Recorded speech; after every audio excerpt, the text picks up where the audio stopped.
और आज जो सचिवालय अपडेट को लेकर के मैं आप सभी के बीच में एक वीडियो डाला था अपने यूट्यूब चैनल पर 7th फेज मीकू साल पे। मैं बता दूं कि आज मेरे किसी से मुलाकात नहीं हो पाया है सचिवालय में, और सत्यम जी गए थे, सत्यम जी का मुलाकात हुआ है और स्पष्ट खबर है वहाँ से कि किसी भी प्रकार का कोई बीटेट का आयोजन नहीं होने वाला है। पता नहीं आप लोग किस सूत्र से और कौन सा न्यूज़ चैनल ऐसा खबर चला देता है। वहाँ से स्पष्ट तौर पर बोला गया कि ये गलत न्यूज़ है, महज अफवाहें हैं। आप देख सकते हैं कि मैं अभी ट्रेन में ही हूँ और इतना फ़ोन कॉल आ रहा है कि सचिवालय अपडेट बताइए सर। मैं आप लोगों के बीच में बता दे रहा हूँ क्योंकि इतना फ़ोन कॉल अटेंड नहीं कर सकता। और साथ ही साथ ये एक बड़ी चीज़ें बताने जा रहा हूँ कि बीटेट की किसी भी कीमत पे आयोजन को लेकर के विभाग ने अपना स्पष्टीकरण जारी कर दिया कि बीटेट नहीं हो सकता है और सीटेट की संभावना तेज़ी से है। साथ ही साथ मैंने शिक्षा मंत्री जी से भी फ़ोन लाइन पे बात किया हूँ।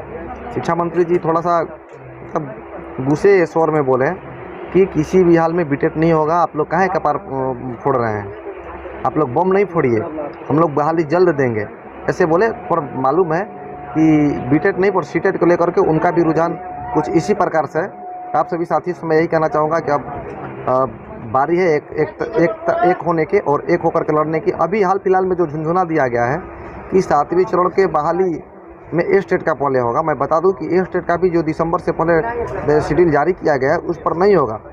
इसका कारण ये है कि अभी ए स्टेट में 7वीं चरण में कॉमर्स का एग्ज़ाम लेना बाकी रह गया है और जब तक एग्ज़ाम नहीं होगा तब तक 7वीं चरण की बहाली प्रक्रिया प्रारंभ कैसी होगी। इसलिए सबसे पहले एग्ज़ाम कराना विभाग का काम है, उसके बाद में।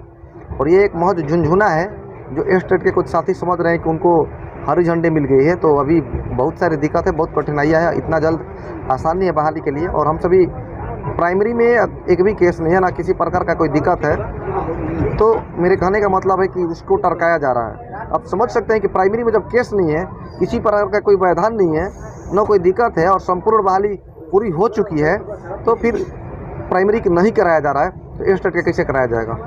विभाग को आपस में तोड़ने का विचार है।